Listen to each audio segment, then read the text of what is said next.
Sur le long terme, ce qui s'est passé, c'est que l'école a été délibérément détruite, avec ce qu'on appelle le protocole de Lisbonne, qui a déterminé la chose suivante. Nous avons besoin de 10% de cadres et 90% de consommateurs. Consommateurs, vous avez remarqué, c'est un mot qui commence mal. Eh bien, c'est 90% de consommateurs. Comme des pensées, il faut faire l'inverse de pensée. Et ces 90% de consommateurs, ce sont ceux qui pédaleront pour Uber, en quelque sorte, et qui consommeront du foot vautré sur leur canapé en triturant leur télécommande.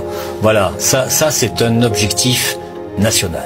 On va vous dire, vous êtes un complotiste. Non, je ne suis pas du tout un complotiste. Vous voulez dire que l'éducation nationale voudrait faire des Français des idiots?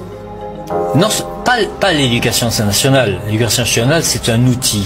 C'est le système tel qu'il s'est mis en place dans les années 70, c'est-à-dire ce qu'on appelle actuellement le néolibéralisme. Vous résumez tout cela très bien. Je ne peux m'empêcher de citer cette phrase. La société libérale n'a pas besoin d'un peuple cultivé, mais de consommateurs semi-illettrés, susceptibles d'être déplacés comme des pions dans un système ubérisé, des pieds à la tête, abrutis de télévision, manipulés à chaque élection pour la plus grande gloire d'une caste en auto-remplacement.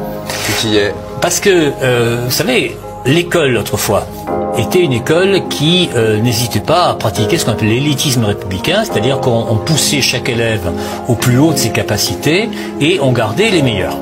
Bon, on n'en est plus là. Maintenant, on a persuadé la caste au pouvoir, c'est plus une aristocratie, c'est une oligarchie, que ses enfants étaient ses héritiers légitimes. Donc, elle met ses enfants dans 2 ou 3 établissements sur Paris. Henri IV, Louis le Grand, Stan, l'école alsacienne. Et elle trouve naturel que ses enfants deviennent, alors l'école alsacienne, deviennent par exemple porte-parole du gouvernement. Gabriel Attal, il en sort directement. C'est un héritier du système. Ça ne veut pas dire qu'il est intelligent. Vous comprenez bien, il y a des milliers, des dizaines de milliers d'enfants intelligents qui sont sacrifiés sur l'autel de la reproduction de caste, non pas de classe, mais de caste. D'enfants intelligents qui sont sacrifiés sur l'autel de la reproduction de caste, non pas de classe, mais de caste. On est, si vous voulez, en 1788. Vous savez, au moment où l'aristocratie fait virer Necker parce que il risque d'imposer des réformes qui pourraient lui faire mal. Eh bien, 3 ans plus tard, on lui a un peu fait mal à l'aristocratie. Mais heureusement, l'oligarchie actuelle a telle ou telle chaîne de télé, pas vous, mais les autres, la concurrence.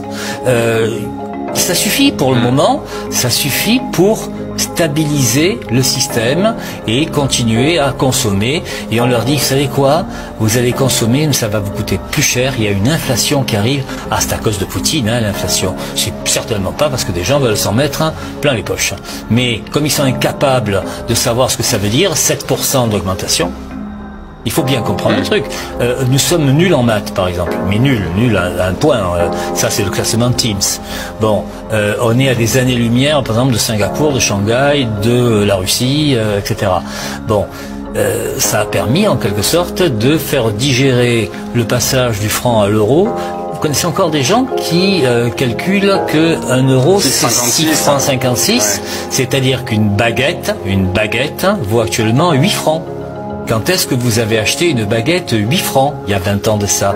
Jamais. Ma mère s'amuse encore à le faire, mais elle me dit, mais on a tout perdu, quoi. Et oui, voilà, mais je salue votre maman, si vous voulez, mais parce qu'elle est la dernière génération qui a appris à faire le calcul mental. Actuellement, je le raconte dans mon livre, on n'apprend plus les 4 opérations de base au cours préparatoire, on les distille tout au long, et on apprend péniblement, on commence à apprendre la division en CM1, CM2, et non plus en faisant une potence, vous savez, 8 divisé par 2, 4, voilà, mais en faisant des soustractions successives.